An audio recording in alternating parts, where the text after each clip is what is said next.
Hola, mi nombre es Daniel García, soy director general de Supervisión de Conducta de Mercado de la Comisión para el Mercado Financiero de Chile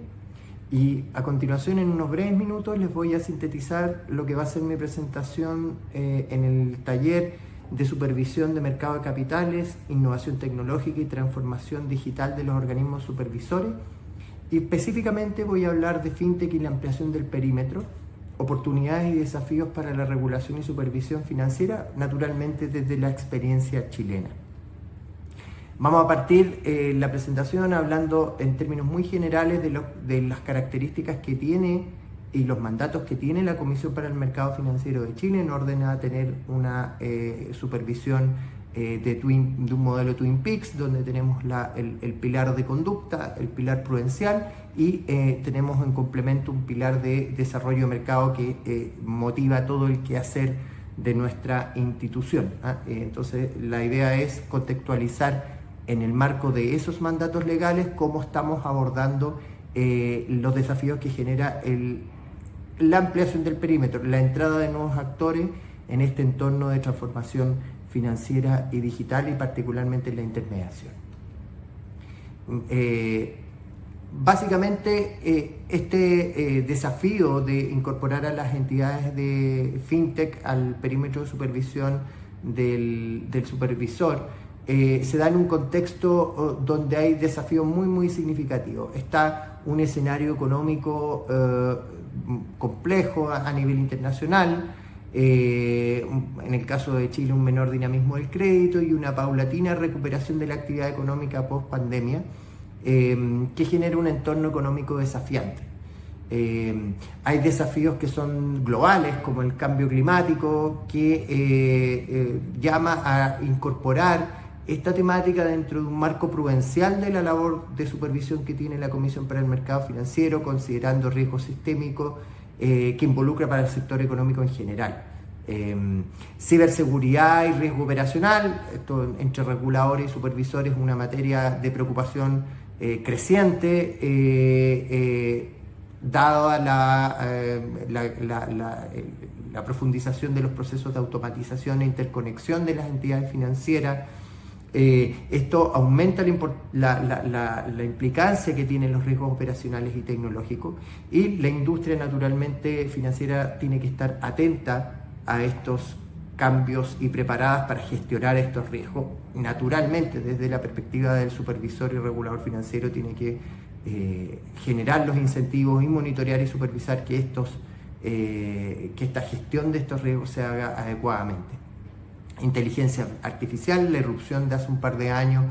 ya más consolidada de modelos de inteligencia artificial, inteligencia artificial generativa particularmente,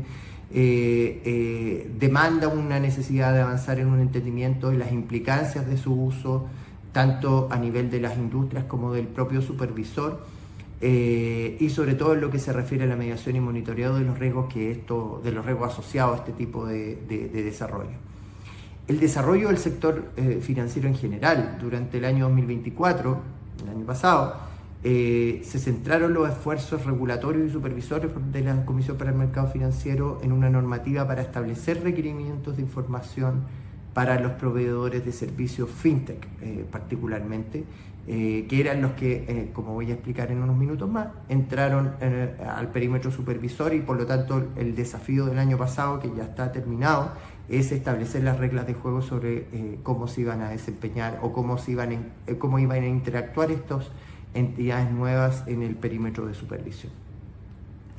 En los últimos años Chile ha experimentado un importante desarrollo en sus tecnologías financieras y esto es una experiencia probablemente común a todos los que estamos hablando en este foro. Y eso ha generado un ecosistema innovador y desafiante para la industria financiera tradicional. La legislación chilena recogió esta dinámica de los últimos años y se generó una legislación, una ley, que es la ley 21.521, que es la llamada ley FinTech, y una norma de carácter general derivada de esta ley, que es la 502 y posteriormente modificada en la 514, que da el contexto primero legal y después regulatorio del sistema de proveedores de servicios financieros fintech y finanzas abiertas. Ese es el contexto legal y normativo en el que Chile avanzó para incorporar estos nuevos desafíos tecnológicos que se están dando en la industria financiera. Y la idea fue buscar un equilibrio entre la innovación y la protección de los usuarios, entendiendo que esto tenía la necesidad de desarrollarse en un entorno de estabilidad financiera. La ley FinTech chilena está basada en principios de inclusión e innovación financiera, promoción de la competencia, protección al cliente financiero, adecuado resguardo de los datos personales, un objetivo de perseverar la integridad y estabilidad financiera y finalmente considerar elementos importantes a nivel general, transversal, como la prevención del lavado de activos y el financiamiento del terrorismo. O sea, tiene que de alguna manera integrar elementos que ya eran de preocupación antes de la irrupción de este tipo de entidades con la supervisión de las entidades tradicionales que están en el mercado chileno. Como les decía, si uno sintetiza los objetivos de la ley FinTech fue fomentar la competencia del mercado,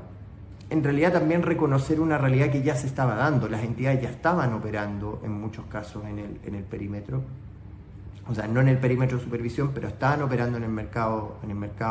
chileno, preservar la estabilidad e integridad del mercado y promover la inclusión.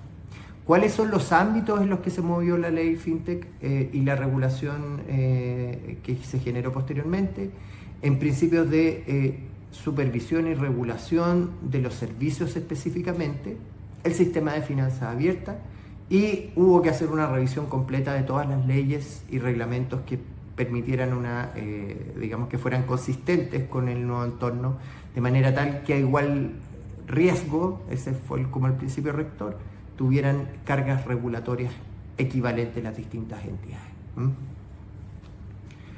Y en ese contexto surgieron o se reconoce a través de la ley nuevos modelos de negocio en el mercado financiero que tienen el potencial, a través de la tecnología, de ofrecer soluciones para las personas, ofrecer productos, o sea, ofrecer servicios para las personas en materia financiera.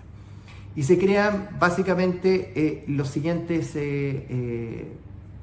modelos de negocios que son reconocidos como entidades que son sujetas de un registro dentro de la entidad financiera y por tanto las entidades, personas jurídicas o naturales que presten ese servicio tienen a partir de entonces la necesidad de ser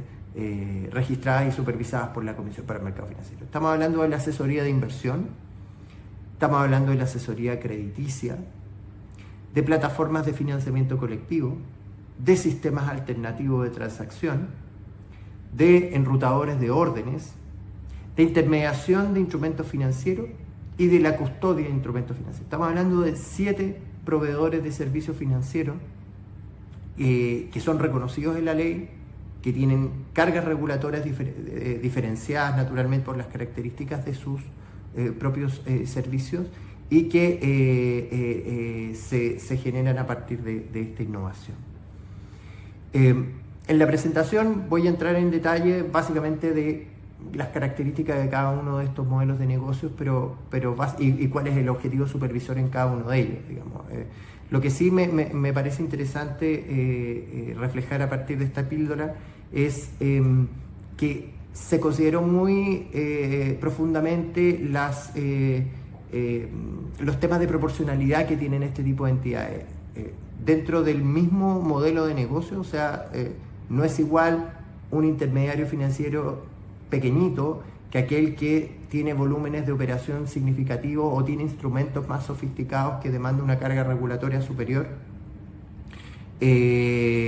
Lo mismo que si los productos son ofrecidos a inversionistas retail o son ofrecidos a inversionistas calificados. Entonces, esos fueron elementos que se tomaron en cuenta a la hora de ir distribuyendo la carga regulatoria de manera tal de fomentar la irrupción de nuevas entidades, digamos, que entren al mercado, que se mueva un ecosistema y que haya una adecuada competencia.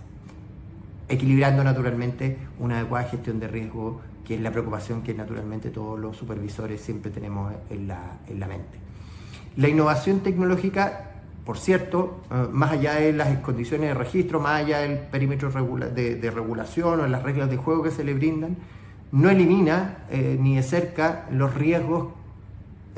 a las que están expuestas este tipo de entidades, y por tanto esto es lo que justifica que existe una regulación. Una regulación que tiene que apuntar en primer término a la información, que esta información sea suficiente, veraz, oportuna, simétrica, a una adecuada resolución de conflicto de interés, explicación de las condiciones de los modelos de negocio, explicación de los servicios que se están prestando y, insisto, una adecuada resolución de conflicto de interés, particularmente en algún tipo de negocios donde hay recomendaciones, donde la revelación de tipos de remuneraciones, por ejemplo, que tienen los asesores de inversión sobre los productos que están recomendando, o las plataformas de financiamiento colectivo sobre los proyectos que están poniendo sobre la mesa para buscar inversionistas, son esenciales.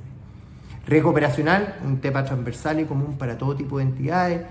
demanda una gestión de riesgo adecuada, una infraestructura que soporte las características del servicio que se están prestando, modelos de prevención de lavado de activos y segregación de activos. Por ejemplo, para un sistema alternativo de transacción o para un custodio, los temas de riesgo operacional se vuelven esenciales dadas las características específicas que tiene los activos que están bajo custodia en este tipo de casos, donde pueden haber pérdidas que son irreparables y que de alguna manera nos sacan del modelo tradicional que teníamos de custodia de activos en el mercado de valores. Bueno, y finalmente en algún tipo de entidades, particularmente en el caso de los intermediarios financieros, está el tema de solvencia, capital, endeudamiento, liquidez, que son cuestiones importantes. Y ahí es donde vienen las exigencias de registro, que son condiciones formales por un lado, de características legales, idoneidad en algunos casos, exigencias de información en la medida de lo más grande los negocios que se van generando, garantías, liquidez y solvencia, gestión de riesgo, acreditación e información continua. Ese es como el eje, si uno lo quiere resumir, de cómo es el entorno supervisorio y regulatorio que tienen las distintas entidades fintech. Y se hace una distinción, y lo voy a discutir cuando estemos discutiendo esto allá en Montevideo, las características de cada uno de los servicios y efectivamente los requisitos que tienen escalonadamente. Entonces hay requisitos de información, de gobierno corporativo, de capacidad operacional, de garantías de patrimonio, de idoneidad, que no son comunes para todos, ¿eh? Y ahí es donde vienen los temas de proporcionalidad y los temas de necesidad acorde a las características de cada uno de los modelos de negocio. Me gustaría también cuando estemos discutiendo, es contarles cómo va a ser el mapa general de la implementación de la ley FinTech y sobre todo lo que tiene que ver con las etapas de registro, las etapas de autorización de funcionamiento, donde ya efectivamente no solo cumplí con los requisitos formales para estar en un registro de entidades sujetas a un proceso de supervisión, sino también cuáles son las condiciones esenciales que nosotros nos centramos como supervisores para decir, ok, usted está en condiciones de empezar a ofrecer un servicio fintech atendiendo la modularidad que se incorporó a la ley. O sea, si usted va a hacer un sistema alternativo de transacción, si usted va a hacer una plataforma de financiamiento colectivo, si usted va a ser un asesor financiero. Esto se da en un contexto, naturalmente ustedes entenderán, desafiante, porque efectivamente abre desafíos desde la perspectiva supervisora muy, muy significativos, porque uno, son entidades nuevas,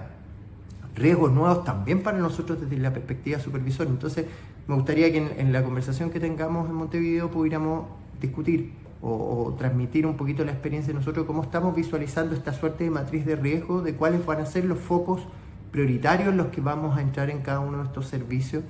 Y además entendiendo que pese a que nuestra ley es modular, o sea, una entidad que quiere prestar el servicio de custodia tiene que cumplir los requisitos específicos, si quiere además ser un sistema alternativo tiene que cumplir estos requisitos específicos del otro modelo de negocio. pero lo que estamos viendo es que son entidades que van a consolidar varios de estos servicios al mismo tiempo. Entonces, estos riesgos consolidados son una materia que es importante que discutamos para aprender de la experiencia que también puedan tener otras jurisdicciones que ya han abordado esta temática y contar un poquitito la experiencia de cómo lo estamos proyectando nosotros en los modelos de supervisión. Finalmente, quisiera compartir con ustedes un poco los desafíos en cuanto a ir incorporando adicional a los modelos de supervisión de los proveedores de servicios financieros la inclusión del sistema de finanzas abiertas, que es la otra parte que incorpora la ley FinTech chilena, que genera esta vez para los incumbentes, los proveedores, las entidades proveedoras de servicios financieros, bancos, particularmente administradoras de fondos, obligaciones adicionales en cuanto a esquemas de portabilidad financiera que permitan a las personas tener un mayor control de su información, de su información financiera en dichas entidades, que les va a permitir una mayor competencia y una inclusión de otro tipo de actores también en el perímetro de regulación y supervisión que son muy relevantes para efectos de generar un entorno competitivo también para las entidades incumbentes. Estamos hablando de entidades que van a, una vez que ya esté completamente el marco legal, que todavía falta en Chile para que ello ocurra hasta el año 2026, pero va a haber un perímetro que va a incluir otro tipo de entidades como proveedores de servicios basados en información y otras entidades que van a estar en este contexto. En ese escenario es que vamos a discutir y la invitación está hecha, así que quiero dejarlo con esta introducción para que podamos discutir el día que estemos en Montevideo. Muchas gracias.